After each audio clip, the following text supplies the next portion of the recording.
Hai semuanya, masih dengan Eka di sini ya. Dan kali ini ya, saya ingin mengangkat sebuah topik yang sedikit berbeda, yaitu tentang information security, teman-teman. Jadi keamanan informasi ya. Jadi buat teman-teman yang bisa dibilang pengen jadi hacker ya, jadi wajib stay. Nah, jadi kan kemarin itu sempat ramai ya si WhatsApp yang katanya itu yang merubah privasi dan polisi mereka, itu yang katanya akan membuka keran informasinya mereka tuh ke Facebook ya. Jadi katanya tuh yang yang mereka yang nggak setuju akan tidak bisa menggunakan WhatsApp lagi. Nah, dan dari berita yang saya baca itu katanya itu banyak orang yang berbondong-bondong itu pindah dari WhatsApp ke produk lainnya, misalkan ke Telegram ataupun ke Signal, teman-teman. Namun saya sendiri bukannya pengen pindah, tetapi malah tertarik dengan teknologinya WhatsApp. Jadi kan kita tahu ya bahwa si WhatsApp, Telegram, dan si Signal itu mereka tuh menggunakan teknologi end-to-end encryption untuk mengenkripsi data dari penggunanya mereka. Jadi ketika kita tekan tombol kirim ya, itu artinya pesannya kita tuh langsung diacak atau dienkripsi, lalu dikirimkan melalui servernya mereka dan diterima oleh si penerima. Lalu si aplikasi penerima ini langsung mendekripsi atau membalikkan lagi proses pengacakan tersebut sehingga bisa dibaca, teman. Nah, proses enkripsi tersebut itu dinamakan end-to-end encryption, teman. Kenapa? Karena proses enkripsinya tersebut itu berlangsung di end-nya, teman, yaitu di ujung-ujungnya, yaitu di aplikasinya gitu loh. Nah, sekarang yang membuat saya tertarik adalah itu gimana sih cara kerjanya, kok bisa ada yang namanya end-to-end encryption. Terus beberapa hari yang lalu itu saya tuh melakukan sedikit bisa dibilang research gitu. Itu saya bongkar-bongkar Google, saya bongkar-bongkar YouTube itu tentang materi end-to-end encryption ini, teman-teman. Nah, saya kira nanti akan ketemu konsep-konsep yang misalkan rumit ya, tentang enkripsi lah, tentang tentang networking atau macam-macam gitu kan. Namun ternyata itu lebih sederhana, simple sekali dari yang saya bayangkan, teman-teman. Nah, itulah yang ingin saya bagikan sekarang ya. Karena bisa dibilang ini konsepnya sederhana sekali, saya bisa ngerti, saya yakin kalian pasti bisa ngerti gitu loh. Pertama, saya akan jelaskan dulu sedikit konsepnya ya, secara teori. Terus yang kedua, saya akan coba demokan gimana proses end-to-end encryption itu berjalan. Itu dengan sebuah aplikasi chat sederhana ya, yang berjalan di terminal yang saya buat dengan bahasa Python. Nanti di sana kita bisa lihat bahwa gimana sih pesannya itu kita kirim, terus sampai di server, setelah itu sampai di lawan chatnya kita. Oke, jadi sekarang kita langsung aja ke laptop. Oke, jadi ini dia teman-teman ya. Dan jadi sebelum kita tuh masuk ke yang namanya ke end-to-end encryption, jadi kita tuh harus ngerti dulu apa sih sebenarnya enkripsi itu ya. Jadi enkripsi adalah sebuah proses di mana kita tuh melakukan perubahan bentuk sebuah input menjadi sebuah output ya, dengan algoritma tertentu, itu dengan menggunakan key atau kunci, teman-teman ya. Jadi misalkan ya, anggap saja kita punya sebuah kotak besi ya. Misalkan kita punya kotak besi di mana untuk membuka dan menutup kotak itu kita perlu kunci gitu loh. Ya kan? Jadi kalau tanpa kunci itu orang nggak akan bisa buka kotaknya. Jadi misalkan kita tuh punya sebuah barang yang sangat rahasia, kita simpan di dalam kotak itu, terus kita tutup dan kita kunci gitu loh. Jadi siapapun nggak akan bisa buka kotak itu kalau tidak punya kuncinya. Jadi hampir sama, teman-teman ya. Jadi enkripsi itu digunakan untuk bisa dibilang mengacak informasi gitu loh, teman-teman. Oke, sekarang kita lihat contohnya. Oke, jadi misalkan ya kita tuh punya sebuah teks rahasia negara ya. Terus untuk algoritma enkripsi sini kita misalkan pakai AES ya. Ini adalah salah satu algoritma enkripsi yang paling bisa dibilang terkenal gitu kan. Itu namanya AES, yaitu Advanced Encryption Standard. Terus untuk kuncinya sendiri itu kita misalkan menggunakan yang kata acak ini ya. Nah, setelah dienkripsi maka hasilnya akan menjadi seperti ini ya. Ini hasilnya sebuah teks di mana teksnya itu kita nggak ngerti, kita nggak bisa baca. Teks ini namanya ciphertext, teman ya. Jadi ciphertext adalah sebuah output dari sebuah proses enkripsi, teman. Nah, sekarang apa sih sebenarnya fungsinya dari key ini ya?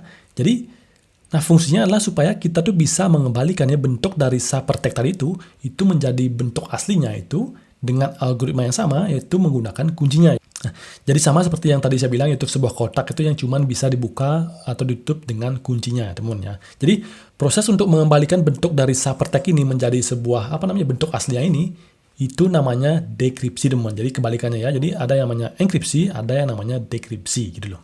Oke, sekarang kita coba lihat contoh nyata penggunaan enkripsi, teman ya. Jadi misalkan ya kita tuh menggunakan WhatsApp ya sebagai alat komunikasi. Jadi misalkan inilah kita dan yang di sini adalah temannya kita kan. Nah, jadi kan kita tahu bahwa si WhatsApp ini menggunakan yang namanya end-to-end encryption.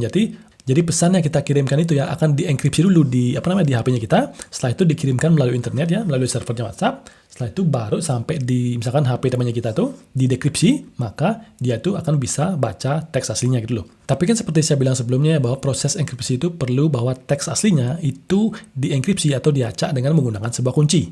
Ya kan? Ketika sudah teracak, maka akan dikirimkan melalui internet, setelah itu melalui servernya WhatsApp, setelah itu sampai lagi ke HP-nya temannya kita misalkan ya. Nah, sekarang pertanyaanlah gimana caranya ya si kunci ini, yang kunci yang HP-nya kita pakai itu bisa juga sampai di temannya kita gitu loh. Karena kan temannya kita tuh harus memiliki kunci yang sama kan pastinya kan. Untuk membuka dari ciphertext ini, itu dia tuh perlu sebuah kunci yang sama ya kan. Nah, tanpa kunci yang sama, maka temannya kita tuh nggak akan bisa baca dari pesannya kita gitu loh. Dimana kita tahu bahwa kunci ini hanya boleh ada satu, yaitu di HP-nya kita gitu loh. Kita nggak boleh sembarangan kasih orang kunci ini. Nah, itulah sebenarnya menariknya masalah ini teman ya, yaitu mencari cara gimana caranya membuat duplikat kunci ini ya, tanpa memberikan kunci aslinya ke temannya kita teman. Itu gimana? Sebenarnya masalah ini sudah dipecahkan sejak tahun 1976 teman ya. Itu oleh dua orang kriptografer, itu namanya Diffie dan Hellman ya. Dan metode ini mereka beri nama yaitu Diffie-Hellman Key Exchange. Itulah sebuah metode gimana kita tuh bisa bertukar kunci ya, kunci enkripsi itu dengan aman melalui public channel dengan sistem private dan public key teman ya. Jadi sesuai namanya bahwa private itu artinya kita tuh punya kunci rahasia, dan public itu berarti kita juga punya kunci yang public atau bisa dilihat oleh orang-orang gitu loh. Sedangkan public channel inilah sebuah jalur ya, artinya jalur komunikasi yang umum dipakai misalkan internet teman-teman ya. Nah, jadi kalau misalkan sistem private dan public key ini itu kita implementasikan ke problemnya kita tadi ya, maka jadi akan seperti ini. Misalkan di sini ya ada dua orang ya, misalkan si Bambang sama si Bejo itu ingin berkomunikasi lewat WhatsApp, ya kan? Nah, karena si WhatsApp-nya itu menggunakan teknik Diffie dan Hellman tadi, itu maka mereka tuh akan memiliki dua buah key di HP-nya masing-masing, di aplikasinya masing-masing, yaitu private key dan public key teman-teman. Begitu juga dengan si Bejo ya, maka ketika dia tuh membuat sebuah akun di WhatsApp, maka dia tuh otomatis mendapatkan sebuah kunci private dan juga kunci public ya. Nah, sedangkan yang di tengah-tengah ini adalah public channel-nya, yaitu internet dan server WhatsApp-nya, teman-teman. Oke, sekarang gimana cara kerja dari Diffie-Hellman Key Exchange tadi ya? Oke, yang pertama pastinya si Bambang dan si Bejo ini harus ingin berkomunikasi dulu, ya kan? Nah, misalkan mereka ini belum pernah berkomunikasi ya, maka yang pertama kali ketika mereka tuh berkomunikasi adalah pastinya kan mereka tuh klik nomornya masing-masing ya kan, sehingga muncul halaman chat itu kan. Nah, ketika muncul halaman chat itu, maka aplikasi WhatsApp-nya si Bambang itu akan mengirimkan public key-nya si Bambang itu ke aplikasinya Bejo, gitu loh. Sama juga dengan aplikasinya Bejo, WhatsApp-nya Bejo, maka dia akan mengirimkan public key ke WhatsApp-nya si Bambang. Ya, di sini saya kasih BA itu artinya private-nya Bambang, public-nya Bambang. Sedangkan di sini saya kasih namanya BO, artinya private-nya Bejo dan public-nya Bejo gitu loh. Nah, jadi ketika kedua aplikasi ini sudah saling tukar-tukaran public key teman ya, artinya kan sekarang mereka tuh sama-sama punya 3 kunci ya, artinya si private-nya si Bambang, si public-nya si Bambang, dan juga si public-nya si Bejo. Begitu juga dengan si si Bejo, dia tuh punya 3 kunci, yaitu private-nya dia, public-nya dia, dan ditambah lagi satu lagi dari public-nya si Bambang ya kan. Nah, inilah menariknya dari sistem Diffie-Hellman ini teman ya. Yang pertama kan pastinya mereka sudah tukar-tukaran kunci dulu kan. Itu pastinya melalui server WhatsApp kan. Nah, tapi yang mereka tukar adalah kunci public, jadi nggak apa-apa gitu loh. Nah, sekarang menariknya adalah dengan kombinasi antara si private-nya si Bambang itu dengan si public-nya si Bejo ya, misalkan ini si private-nya si Bambang dengan si public-nya si Bejo ini, itu bisa membuat sebuah key baru, misalkan key BABO, yaitu key Bambang Bejo. Begitu juga sebaliknya dengan di HP-nya si Bejo, itu dengan si private-nya si Bejo, itu dengan kombinasi dengan public-nya si Bambang, itu bisa juga buat key dengan yang sama yaitu BABO ya. Kalau diperhatikan bahwa key BABO ini itu sama persis. Ya kan? Keren kan? Jadi secara nggak langsung bahwa mereka tuh sekarang sudah punya kunci yang sama gitu loh. Ya kan? Jadi ketika mereka tuh sudah punya kunci yang sama, berarti mereka sudah bisa berkomunikasi dengan kunci yang sama, teman. Ya. Sekarang pertanyaannya adalah, kok bisa ya mereka tuh cuman tukar-tukaran kunci publik, tapi kok bisa bikin kunci yang identik itu di masing-masing HP-nya gitu loh, di masing-masing aplikasinya kan. Nah, itu semua karena ada rumus matematikanya, teman-teman ya. Jadi, seperti ini ya.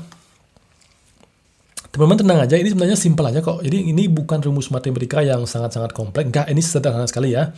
Jadi sebelumnya di sini ada beberapa komponen ya, supaya Diffie-Hellman Key Exchange itu bisa berjalan dengan baik ya. Yang pastinya adalah ada peran dari si server WhatsApp-nya pastinya kan. Yang kedua adalah peran dari HP-nya, aplikasi WhatsApp-nya si Bambang, dan juga aplikasi WhatsApp-nya si Bejo gitu kan. Yang pertama, si server WhatsApp ini perlu menyediakan 2 buah angka teman ya. Yang pertama adalah B, yaitu namanya base, sedangkan yang kedua adalah M, yaitu modulus ya. Nah, misalkan si B ini adalah 5 ya, sedangkan si modulus ini adalah 3 ya. Ini adalah angka acak saja yang saya ambil, tapi dua-duanya itu harus bilangan prima teman ya. Itu harus bilangan prima ya. Jadi mungkin teman tahu ya bahwa bilangan prima adalah sebuah bilangan khusus di mana bilangan yang hanya bisa dibagi oleh satu dan dirinya sendiri, ya kan? Seperti 5 ini kan, artinya 5 bagi 1 ya 5 kan, atau 5 bagi 5 ya 1 gitu loh. Jadi 5 itu nggak bisa dibagi 2, 3 nggak bisa gitu. Sama juga dengan 2, 3 gitu loh. Dan biasanya si M ini, nilai M ini harus besar sekali gitu loh, harus besar sekali. Nah, namun untuk mempermudah saya memperlihatkan matematikanya, itu saya pilih angka 23 yang sebenarnya kecil sekali, oke? Nah, jadi yang pertama adalah si server WhatsApp ini perlu menyediakan 2 buah angka ini ya.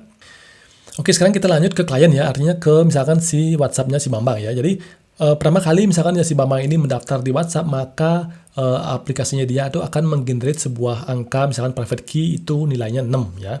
Ini adalah apa ya, bisa dibilang ini acak aja, itu misalkan saya pilih 6 ya. Dan juga pada saat sama WhatsApp-nya si Bambang juga itu menggenerate sebuah public key ya. Namun untuk menggenerate ini itu mereka tuh menggunakan sebuah rumus teman-teman ya. Jadi rumusnya adalah seperti ini. Nah, jadi si B ini itu adalah sebuah nilai yang disediakan oleh WhatsApp ya. Ini adalah umum. Setelah itu si private ini adalah si private-nya si Bambang gitu loh. Dan sedangkan M ini adalah yang juga disediakan oleh WhatsApp, itu 23. Jadi rumusnya adalah B pangkat private. Jadi B ini pangkat private. Jadi pangkat itu kan di atas ya. Jadi B pangkat private itu mod M teman-teman. Gitu loh. Jadi sekali lagi ya, B pangkat private mod M. Sekarang mod ini apa ya kan? Jadi mod ini lah bisa dibilang apa ya, sisa pembagian gitu loh ya. Misalkan 2 dibagi 2 kan sama dengan 1. Artinya dia tuh nggak ada sisa gitu loh, habis ya kan. Sedangkan misalkan 5 dibagi 2 kan sama dengan 2 sisa 1. Ya kan? Jadi 2 dikali 2 kan 4, jadi sisa 1 gitu teman. Jadi kira-kira seperti itu. Jadi itu adalah mod teman-teman ya. Nah, sekarang kita aplikasikan coba rumus tersebut untuk menggenerate si public key-nya si Bambang ya. Berarti yang pertama adalah B ya, si 5 ini. 5 di pangkat private, sedangkan private-nya si Bambang adalah 6, yaitu ini. Jadi 5 pangkat 6 mod, ini adalah nama mod ya. Misalkan kalian tuh misalkan kerja di Python atau di bahasa pemrograman pasti menggunakan simbol ini untuk mod. Itu mod 23 ya kan, 23 itu adalah M-nya yaitu ini. Jadi 5 di pangkat 6 mod 23 itu hasilnya 8 teman-teman. Jadi public key-nya si Bambang itu adalah 8 ya kan. Sekarang kita beralih ke si Bejo. Nah, sama juga yaitu pertama 5 adalah si B-nya yaitu base-nya dari WhatsApp, dan 15 ini adalah si private key-nya dari si Bejo ya kan. Mod 23 yaitu sama, yaitu modnya itu dari WhatsApp juga 23, hasilnya adalah 19. Jadi public key dari si Bejo adalah 19 teman-teman. Gitu loh. Nah, sekarang kan masing-masing aplikasi ini sudah mempunyai 2 buah kunci, yaitu private dan public ya. Inilah yang nanti akan ditukarkan ketika mereka tuh berkomunikasi teman-teman ya. Misalkan Bambang ingin berkomunikasi dengan Bejo, maka yang pertama kali terjadi adalah HP-nya si Bambang itu WhatsApp-nya si Bambang akan mengirimkan public key itu ke server WhatsApp, lalu akan nyampe di HP-nya, WhatsApp-nya si Bejo gitu loh. Begitu juga sebaliknya, bahwa begitu juga dengan si WhatsApp-nya si Bejo, maka WhatsApp-nya akan mengirim public key-nya dia itu ke WhatsApp servernya, setelah itu langsung ke HP-nya si Bambang gitu loh. Jadi mereka itu sudah bertukar-tukaran public key gitu loh. Nah, sekarang WhatsApp-nya Bambang sudah punya 3 kunci, yaitu private, public, dan public-nya si Bejo. Begitu juga dengan si Bejo, dia itu sudah punya private, public, dan si public-nya si Bambang gitu loh. Oke? Nah, itu kan baru tahap pertama, yaitu tukar-tukaran public key, ya kan? Teman-teman bisa lihat bahwa public key ini yang mereka bagi-bagi itu berbeda gitu loh. Jadi, misalkan kalau mereka tuh mau mengenkripsi dengan key ini nggak bisa karena beda. Nah, makanya si aplikasi WhatsApp ini itu perlu menggenerate 1 buah key lagi, yaitu yang saya sebut misalkan end-to-end key, ya. Artinya key yang akan sama di aplikasinya si Bambang dan juga si aplikasinya si Bejo. Nah, ini ada rumusnya gitu loh.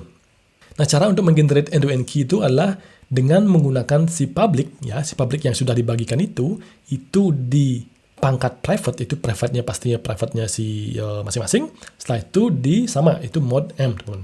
Jadi sama ya, misalkan ini ya. Jadi public pangkat private mod M. Kalau misalkan di aplikasinya Bambang itu berarti si public ya, public ini adalah publiknya si Bejo, ya kan? Itu pangkatnya si private-nya si Bambang. Ini kan rahasia. Dan yang terakhir adalah dimodkan 23, artinya hasilnya 2. Nah, ajaibnya dengan rumus ini itu sama juga dengan si Bejo. Yaitu pertama adalah si Bejo dengan menggunakan si publiknya si Bambang. Itu 8 pangkat 15. Nah, 15 ini adalah pangkatnya si Bejo. Setelah itu di mod 23 dan hasilnya pun 2, teman.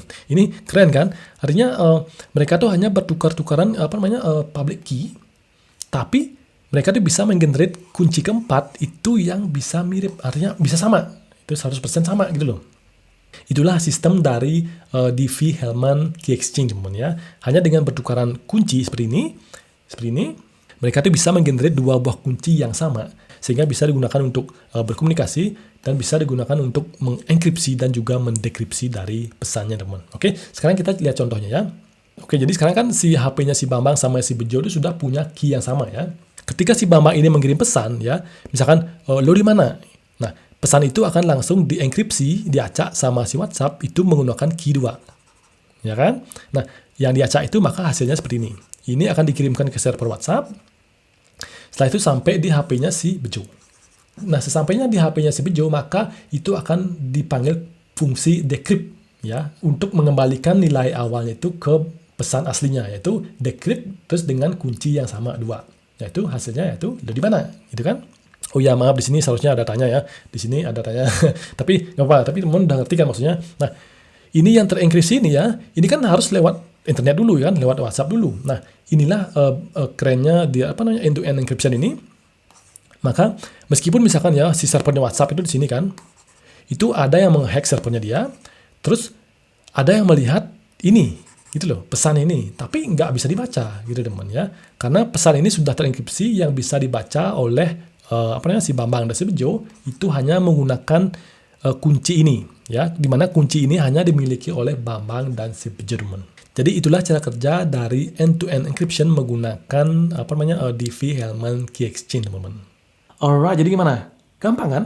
Artinya sederhana kan? Jadi nggak ada konsep yang rumit di sana ya. Itu hanya menggunakan operasi matematika biasa, dan bisa dibilang ya buat saya yang matematikanya itu yang bisa dibilang pas-pasan, itu bisa ngerti dengan hal itu, gitu loh. Jadi saya yakin ya teman-teman pasti juga ngerti gitu loh, ya kan? Dan sekarang saatnya kita tuh demokan ya. Saya tuh sudah membuat sebuah aplikasi chat sederhana yang berjalan di terminal, itu yang saya buat dengan bahasa Python. Dan buat teman-teman yang ingin mencoba sendiri ataupun tertarik dengan source code-nya, itu semua sudah tersedia di akun GitHub-nya Upcoding ya. Dan linknya juga saya taruh di kolom deskripsi, teman. Oke, jadi sekarang kita langsung aja cek demonya. Demo ini terdiri dari dua buah bagian, yaitu pertama adalah server, yang kedua adalah klien ya. Yang server ini ya sebuah server biasa, ini adalah sebuah TCP server biasa yang saya buat dengan Python.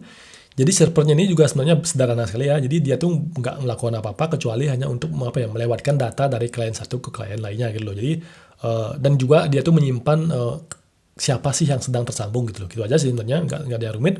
Teman-teman bisa cek kodenya. Nah, yang kedua adalah si kliennya, yaitu ini ya. Ini juga sama, ini juga sederhana sekali, nggak ada yang spesial. Fungsinya itu adalah ketika kita jalankan si klien ini, itu bisa berkomunikasi dengan klien lainnya itu melalui si server tadi, teman ya. Dan juga si klien inilah yang bertugas untuk bisa dibilang menyiapkan secret key, public key, dan juga enkripsi dekripsinya itu semua berjalan di klien, teman. Oke, sekarang kita coba aja langsung ya.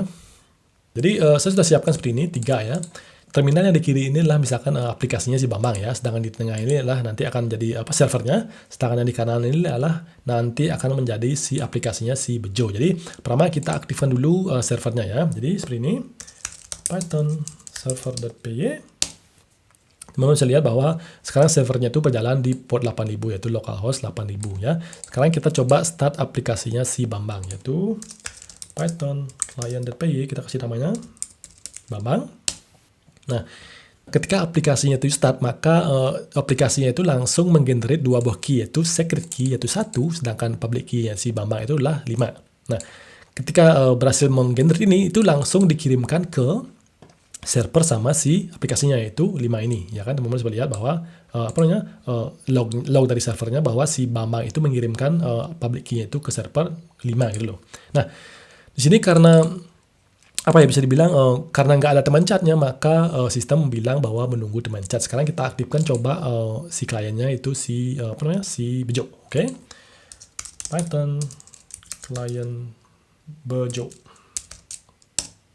Sekarang teman-teman lihat kan bahwa si aplikasinya si Bejo ini itu sudah menggenerate dua buah key juga, yaitu secret dan public. Sedangkan secretnya si Bejo adalah 22, sedangkan publicnya si si Bejo itu adalah 1. Nah, sama juga ketika sudah di-generate itu si aplikasinya itu langsung mengirimkan public key-nya itu ke server. Nah, ketika sama-sama ini sudah menggenerate public key, ya, artinya mereka tuh sudah sama-sama ingin berkomunikasi, maka mereka berdua ini saling tukar-tukaran gitu loh. Artinya, jadi mungkin tidak terlihat di sini ya, artinya mereka tuh berdua tuh saling tukar-tukaran public key gitu loh. Jadi, ketika mereka tuh sudah selesai tukar-tukaran public key, maka mereka pun menggenerate end-to-end key-nya, di mana di sini hasilnya adalah 1, dan begitu juga dengan si si Bejo juga 1. Jadi, mereka tuh sekarang sudah punya key yang sama gitu loh. Oke, sekarang kita coba chat, jadi halo gitu kan. Dan di sini teman-teman lihat bahwa di sini adalah log dari servernya ya. Nah, si Bambang mengirimkan pesan hello ya kan. Nah, si Bejo pun juga menerima pesan dari Bambang itu hello. Tapi ketika di servernya itu nggak terlihat halo teman, itu sudah teracak, itu sudah terenkripsi gitu loh. Ya kan, keren kan? Nah, sekarang kita coba balas si si Bambangnya. Apa kabar gitu kan? Dan si servernya juga sudah menerima lognya, dan si Bejo pun sudah menerima apa kabar teman. Jadi keren kan? Sekali lagi ya, bye gitu kan.